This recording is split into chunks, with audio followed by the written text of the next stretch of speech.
Hello students, आज हम 10वीं कक्षा के गृह विज्ञान के पहली इकाई को पढ़ेंगे जिसका शीर्षक है शिशु की वृद्धि एवं विकास। तो शिशु की वृद्धि और विकास किस प्रकार से होता है इस इकाई में हम जानेंगे। तो शिशु का वृद्धि और विकास गर्भावस्था के समय से ही प्रारंभ हो जाता है। ठीक है, शिशु का वृद्धि कब प्रारंभ हो जाता है? गर्भावस्था से ही उसका वृद्धि और विकास दोनों शुरू हो जाता है।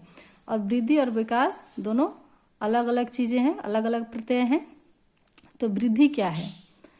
वृद्धि जो है एक संकुचित प्रत्यय है, यानी कि एक निश्चित समय तक वृद्धि होती है, उसके बाद वृद्धि रुक जाती है।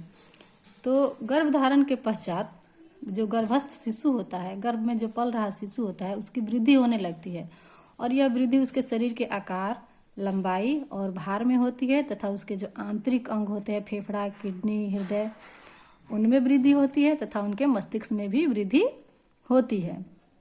अगला है विकास। विकास, ठीक है। तो विकास क्या है कि जीवन भर विकास चलते रहता है और विकास जो है यह व्यक्ति में मात्रात्मक ही नहीं गुणात्मक परिवर्तन भी लाता है। क्या लाता है? मात्रात्मक ही नहीं लेकिन गुणात्मक परिवर्तन भी लाता है। और विकास एक ऐसी प्रक्रिया है जो जीवन पर्यंत यानी कि जीवन भर चलती रहती है।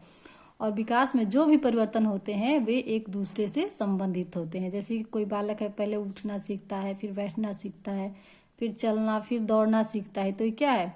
गुणात्मक परिवर्तन हो रहा है। जैसे कि पहले 2 आता है, फिर 4 आता है, फिर 6 आता है। इस तरह से क्या होता है? बच्चे के विकास में भी गुणात्मक परिवर्तन होते रहते हैं और ये सारे परिवर्तन एक दूसरे से संबंधित होते हैं। क्योंकि पहले बच्चा जब बैठना सीख लेता है तो फिर वो चलना भी सीखता है। तो पहले वो बैठना सीखा तभी तो वो चलना सीखा। तो इस तरह से क्या हुआ? एक दूसरे से संबंधित होते हैं। अब विभिन्न मनोवैज्ञानिकों ने विकास की जो परिभाषा दी है उसको देखते हैं। एक मनोवैज्ञानिक है हर्लॉक। तो इनके अनुसार विकास क्या होता है? गुणात्मक होता है। हर्लॉक क्या कहते हैं कि इनके विकास जो है गुणात्मक होता है। जैसे कि एक नवजात शिशु उठना, बैठना, चलना नहीं जानता, लेकिन जैसे जैसे उसका विकास होने लगता है, उसके शरीर का विकास होने लगता है, तो वे सभी क्रियाएं जैसे कि उठना, बैठना, चलना सब सीख लेता है। ठीक है। एक और मनोवैज्ञानिक है मुनरो। वे कहते हैं कि परिवर्तन श्रृंखला की वह व्यवस्था है जिससे होकर बालक भ्रूण अवस्था से लेकर प्रौढ़ अवस्था तक गुजरता है। जब बालक जो गर्भावस्था, जब दो सप्ताह के बाद की गर्भावस्था को हम क्या कहते हैं? 2 सप्ताह की अवस्था के बाद की जो अवस्था होती है उसको हम भ्रूण अवस्था कहते हैं। तो भ्रूण अवस्था से बच्चे का विकास और शारीरिक विकास और वृद्धि मतलब होने लगता है और ये विकास जो है प्रौढ़ अवस्था तक चलते रहता है। प्रौढ़ अवस्था यानी कि 40 से 45 वर्ष की उम्र को हम क्या कहते हैं? प्रौढ़ अवस्था कहते हैं। तो भ्रूण अवस्था पर मुनरो के अनुसार परिवर्तन श्रृंखला की वह व्यवस्था है जिससे होकर बालक भ्रूण अवस्था से लेकर प्रौढ़ अवस्था तक गुजरता है। अब है तो आगे है वृद्धि एवं विकास के सिद्धांत। वृद्धि और विकास के क्या सिद्धांत हैं इसके बारे में हम जानेंगे। तो विकास जो है एक निरंतर प्रक्रिया है जो चलती रहती है, लेकिन इसके भी कुछ सिद्धांत हैं। जैसे कि विकास जो है अवस्था के अनुसार होता है। विकास अवस्था के अनुसार अग्रसर यानी कि आगे बढ़ता है। तो जैसे जैसे बच्चे की अवस्था बढ़ती जाती है, जैसे जैसे उसका वृद्धि होता है, वैसे वैसे उसका विकास भी होता है। जैसे कि पहले गर्भावस्था होती है, शैशवावस्था में आता है। पहले बच्चा जो शिशु है जो गर्भावस्था में होता है 0 से 9 महीने तक, फिर वो जन्म लेता है तो शैशवावस्था में आता है, फिर बचपन अवस्था, फिर बाल्य अवस्था, फिर वयस्संधि, फिर किशोरावस्था। इन सारी अवस्थाओं से होकर गुजरता है। ठीक है। और गर्भावस्था जो है उसे भी जो गर्भावस्था के 9 माह का समय होता है उसे भी विभिन्न अवस्थाओं में बांट दिया गया है। इसमें है पहली अवस्था है बीजावस्था, दूसरी है भ्रूण अवस्था, तीसरी है गर्भस्थ शिशु की अवस्था।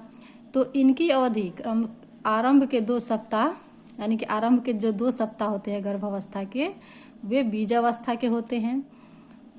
उसके बाद 8 सप्ताह तक जो होता है, यानी कि 2 सप्ताह के बाद जो 8 सप्ताह होते हैं, यानी कि 10 सप्ताह तक की अवस्था भ्रूण अवस्था कहलाती है। और तीसरी अवस्था है गर्भावस्था। तो तृतीय महीने से जन्म तक की अवस्था को गर्भावस्था कहा जाता है।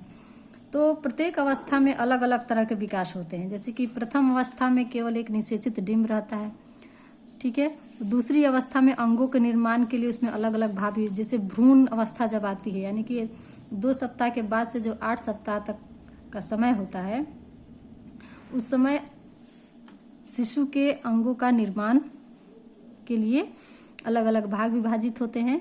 और तीसरे में, यानी कि जब गर्भावस्था शुरू होती है 3 मास से 9 मास तक, उसमें जो अंग पृथक पृथक हो चुके होते हैं उनका विकास हो जाता है। और जब विकास हो जाता है तो वे काम करना प्रारंभ कर देते हैं, हाथ पैरों को हिलाना डुलाना प्रारंभ कर देते हैं, ठीक है।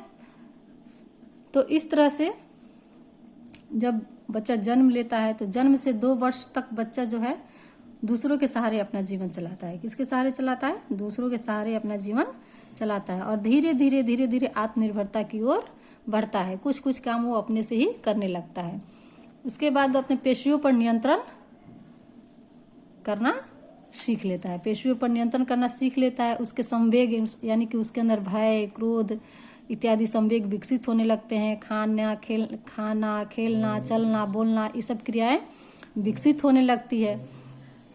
तो ये तो हुआ जन्म से 2 वर्ष की अवस्था। जन्म से 2 वर्ष की अवस्था में क्या होता है? बच्चा पेशियों पर नियंत्रण करना सीख लेता है। उसमें संवेग, यानी कि भय, क्रोध, प्रसन्नता आदि का संवेग उत्पन्न होने लगता है। वह खेलना, चलना, बोलना ये सब सीखता है और करता भी है। आगे है बाल्य अवस्था, जो 3 वर्ष से प्रारंभ होती है और 11 से 12 वर्ष तक चलती है, ठीक है। 11 से 12 वर्ष तक चलती है। विकास की दृष्टि से इस अवधि को 2 भागों में बांटा गया है। एक पूर्व बाल्यावस्था और दूसरा है उत्तर बाल्यावस्था। तो बाल्यावस्था में बच्चा जो है सामाजिक तौर पर, मनोवैज्ञानिक तौर पर अपने चारों तरफ के पर्यावरण से समायोजन करना सीखता है। इसमें क्या है कि बाल्यावस्था में बच्चे समूह में रहना ज़्यादा पसंद करते हैं, यानी कि ग्रुप में खेलना, पढ़ना आदि सीखते हैं। जिज्ञासा आ जाती है उनके, हर चीज़ को जानना चाहते हैं कि क्या है, कैसे है। और इसी आयु में बच्चे का सामाजिकरण होता है। बाल्यावस्था में क्या होता है? बच्चे का सामाजिकरण होता है। जैसे ही उत्तर बाल्यावस्था समाप्त, यानी कि बाल्यावस्था जैसे ही समाप्त होने हो जाती है, उत्तर बाल्यावस्था जब समापन की ओर होती है, तो उसके पूर्व ही वयसंधि अवस्था आरंभ हो जाती है। जैसे कि 12 वर्ष तक बाल्यावस्था होती है, जिसमें से हम 3 वर्ष से लेकर 11 से 12 वर्ष तक बाल्यावस्था होती है। तो 3 से लेकर 7 वर्ष को हम पूर्व बाल्यावस्था कहेंगे और 7 से 12 वर्ष तक को उत्तर बाल्यावस्था कहेंगे। तो 12 वर्ष में जब उत्तर अवस्था खत्म होती है, उसके कुछ समय पहले ही पूर्व वयसंधि अवस्था शुरू हो जाती है, जो कि 11 से 13 वर्ष के समय में आरंभ हो जाती है। पूर्व वयसंधि अवस्था कब आरंभ होती है? 11 से 13 माह में, ठीक है। इसमें क्या होता है कि यौन अंगों का विकास और वृद्धि होने लगता है, जिसमें तीव्रता होती है, यानी कि तेजी से वृद्धि और विकास होता है। मानसिक विकास भी तीव्र गति से होता है। बच्चा अपने संवेग पर नियंत्रण नहीं रख पाता है। इसके बाद जो अगली अवस्था आती है वह कहलाती है किशोर अवस्था। यह जो है 13-14 से लेकर के 21 वर्ष तक की होती है।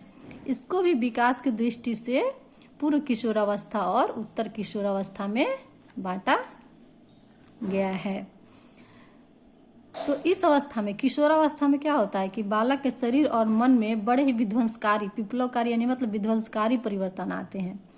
बहुत ही तीव्र गति से परिवर्तन आता है। इस अवस्था की क्या विशेषताएं हैं? इस अवस्था की निम्नलिखित विशेषताएं कौन कौन सी विशेषताएं? कल्पना के संसार में जीना, समस्याओं की विकटता का उन्हें ज्ञान होता है, समस्या क्या मतलब जो हमारे सामने समस्या आने वाली है उसका अनुभव होता है कि समस्या है।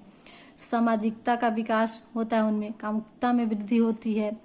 संवेगात्मक अस्थिरता यानी कि अपने संवेग पर, अपने भाव पर वे नियंत्रण नहीं रख पाते हैं और इसी अवस्था से गुजर करके वे प्रौढ़ावस्था की ओर अग्रसर होते हैं और एक पूर्ण व्यक्ति बन जाते हैं और अपने जीवन में जो कर्तव्य होते हैं, जो उत्तरदायित्व होते हैं, उनको निभाते हुए अपने मार्ग में पड़ने वाली विभिन्न परिस्थितियों से जूझते हुए, समायोजित करते हुए अपने आप को आगे बढ़ते हैं।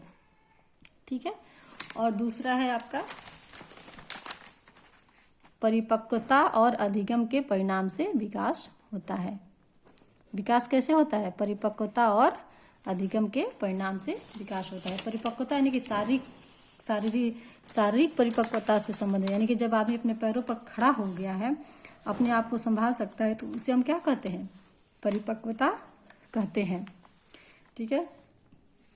तो बालक का विकास, चाहे वो शारीरिक हो या मानसिक, दोनों प्रकार का विकास जो है, चाहे वो शारीरिक विकास हो चाहे मानसिक विकास हो, वो परिपक्वता और अधिगम के परिणाम से ही होता है। यानी कि परिपक्वता यानी कि बच्चा जो है उसका शारीरिक क्षमता अच्छा है, उसका स्वास्थ्य अच्छा है, तो वो अच्छा सीखेगा भी। यानी कि उसके सीखने का, अगर उसका स्वास्थ्य अच्छा है तो उसके सीखने की गति भी ज़्यादा होती है। तो बच्चे के व्यवहार में परिवर्तन शारीरिक और मानसिक परिपक्वता से आता है।